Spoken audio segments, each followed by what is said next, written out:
Fantasy cricket को लेकर बड़ी अपडेट सामने आ रही है। अब इस मसले पर सरकार और ज्यादा घिरती नजर आ रही है। अब सीधे स्टेट और यहां पर सेंट्रल की लड़ाई सामने आ गई है और ऐसे में अब इस पूरे मसले पर खिलाड़ी भी मैदान पर उतर गए हैं और सवाल अब यहाँ पर सुप्रीम कोर्ट से है कि वो किस तरीके का फैसला लेने वाले हैं, क्योंकि लगातार हमने आप तक ये जानकारी पहुंचाई कि फैंटेसी क्रिकेट में अपडेट क्या है और गेमिंग बिल को लेकर आगे क्या सुनवाई होने वाली है। इस वीडियो में आगे आपको बताने वाले हैं कि अब सरकार के पास नई चुनौती क्या हो गई है।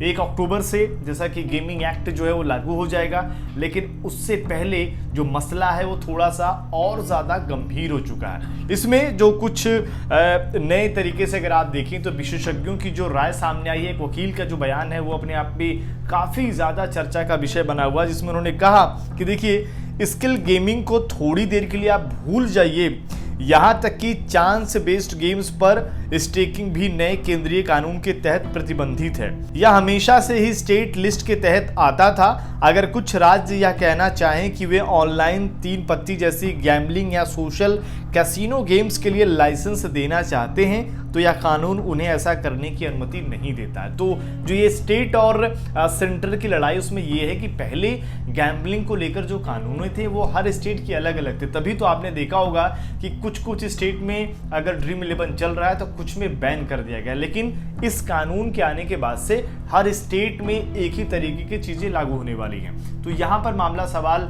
कहीं ना कहीं खड़े हो जाते हैं कि केंद्र के इस नियम में कहीं ना कहीं स्टेट का जो है वो टकराव होने वाला है। और ये भी कहा गया कि भाई इस बिल के तहत छोटे छोटे जो गेम है जिनमें बहुत ज्यादा रिस्क नहीं है, अगर मान लीजिए कोई 3 पत्ते खेल रहा है, 10 रुपए का गेम लगाकर खेल रहा है, तो वहां पर भी मामला ऐसा है कि नहीं वो भी नहीं खेला जा सकता। यहाँ पर अगर आप देखें सवाल इस बात को लेकर है कि क्या जो वो नियम आया था, जिस तरीके से एक्ट बनाया गया है कि स्किल गेम और तमाम चीज़ों को लेकर, क्या उस कानून में दोनों चीज़ों को अलग तरीके से नहीं बांटा गया हुआ है। ये अपने आप के जहन में सवाल है कि चलिए जो जुआ है, जो तमाम चीज़ें हैं, इस पर आप बैन जरूर लगाइए, लेकिन जो फैंटेसी ऐप हैं इनके बारे में आगे अभी आपको और जानकारियाँ देते हैं, क्योंकि यहाँ पर जो सरकार के सामने अभी चुनौती है वो ये हो चुकी है कि केंद्रीय कानून ने राज्य के अधिकार क्षेत्र में दखल किया जो गैम्बलिंग को नियंत्रित करता है। यानी कि जो स्टेट में जो इस तरीके से गैम्बलिंग को नियंत्रित कर रहा है, इस नियम उस पर दखल दे रहा है, इसलिए स्टेट और ये सेंट्रल की लड़ाई यहाँ पर अब सामने आ रही है। सुप्रीम कोर्ट में मामला फिर जा रहा है। इसके अलावा कानून में स्किल और चांस गेम्स के बीच का जो अंतर है वो क्लियर ही नहीं है, जो मैंने आपको शुरुआत में बताया। इसके अलावा रियल मनी गेमिंग कंपनियों का कहना है कि उनका गेम स्किल या सोशल गेमिंग है, गैम्बलिंग नहीं है। अब ये आप देखिए, मतलब कि कहीं ना कहीं जो सरकार को अंतर रखना चाहिए था वो अंतर रख नहीं पाए हैं, और जो ये गेमिंग कंपनियां जिनको ऑलरेडी अलग अलग राज्यों के अनुसार से चीज़ें चल रही थी, वो तो क्लियर है कि हमारा जो गेम है ये तो गैम्बलिंग है ही नहीं, ये तो स्किल बेस्ड है। अगर आपके पास स्किल है तो आप जीतोगे, नहीं तो आप हार जाओगे। इस बात को लेकर टकराव है। और जो सुप्रीम कोर्ट में मसला है वो अगर आप देखेंगे अभी तक हुआ क्या, वो भी आपको बता देते हैं कि जो देश भर में अलग अलग जो याचिकाएं दायर की गई थी वो सभी याचिकाओं को एकत्रित कर लिया गया है। पहले था कि भाई जल्दी जल्दी इकट्ठा करो, टाइम लगा, लेकिन हाँ सभी याचिकाएं सुप्रीम कोर्ट पहुंच गई हैं।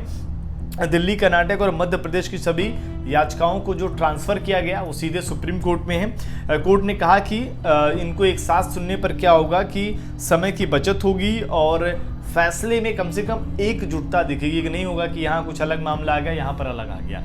ये सारी जो लेटेस्ट अपडेट है उस सुनवाई को लेकर यही है कि तकरीबन 20 अक्टूबर से पहले, क्योंकि 20 को अगर आप देखें दिवाली, उससे पहले 16 से 17 अक्टूबर के बीच में खबर सामने आई थी कि वहाँ पर सुनवाई होने वाली है, तो वो अपडेट यहाँ पर होगी। लेकिन यहाँ पर मसला खिलाड़ी, जो इंडिविजुअल प्लेयर है, जिनका जीविका इससे चलती है, क्योंकि ये बातें कही गई हैं। हाल फिलहाल में जो मसला आगे बढ़ा है कि जिनका रोजगार इसी से है, जो इंडिविजुअल तौर पर हैं, अगर उनके रोजगार में ये बिल कहीं ना कहीं बाधा डाल रहा है तो फिर संशोधन करने की जरूरत है। अब देखते हैं क्या होगा, क्योंकि जल्द ही इस मामले पर नई अपडेट सामने आने वाली है, क्योंकि एक्ट बन जाएगा, फिर वहां पर थोड़ी चुनौतियां होंगी, लेकिन एक्ट बनेगा उसमें क्या ये सारी चीज़ों को इंक्लूड करके लाया जाएगा, ये अपने आप में देखने वाली बात होगी। तो ये बड़ी अपडेट है कि अक्टूबर में सुनवाई भी होगी और अक्टूबर तक ये गेमिंग एक्ट आ जाएगा। लेकिन ये जो खिलाड़ी और ये जो तमाम चीज़ें मैंने आपको बताई, ये कहीं ना कहीं इस गेम में रुकावट डाल रही कि भाई सरकार को अंतर करना पड़ेगा कि ये स्किल बेस्ड है, ये अलग गेम है। आपको क्या लगता है आप कमेंट ज़रूर करें, और क्या आपको लगता है कि सरकार को इसमें अंतर करना चाहिए, उसके बारे में अपनी राय जरूर दें।